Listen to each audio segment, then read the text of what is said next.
All right, 9:17 on the Money Watch this morning. Are you putting off buying a home? You may not want to get too comfy. The housing market is getting better. There was a 4.9% year-to-year increase in May. That is much higher than the 2.2% increase that analysts had thought would happen. So what do you need to know before you make the leap? There's a lot. Financial advisor Michelle Ogden is here to help you with that. Good morning. Good morning. All right, so we have a lot to get through, a lot of tips. So let's dive right in. First of all, you say clean up your credit score. I think everything financially starts with this, right? Absolutely. That is basically the banks looking at you as your ability to pay. So you need to have a good credit score. And even if you have to take a few extra months to clean it up, it's worth it over a long term. And that can derail you before you even get started if it's bad there. All right, kick the credit card habit. This is a huge issue in the U.S. Well, it's good to use credit cards to track things, but you don't want every month your credit score pulling that you lived beyond your means. And it does. It shows.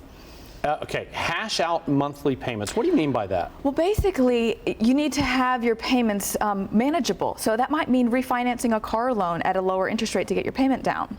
Okay, define exactly what you want. This, I think, is the most important because this is one of the largest purchases you're going to make. And you need to know before you even step foot in a beautiful home if it meets your requirements. You know, how many bedrooms. The school district is also very important because that's a huge resale value point. Yeah, and I tell you, my wife and I were just kind of getting ideas for some things we want to do. So we were going through model houses this past week. And one of the things we noticed is they'll show you a price and they'll show you this beautiful model home. And what you don't know is a lot of those things add up. Oh, huge. And that's not in that base price.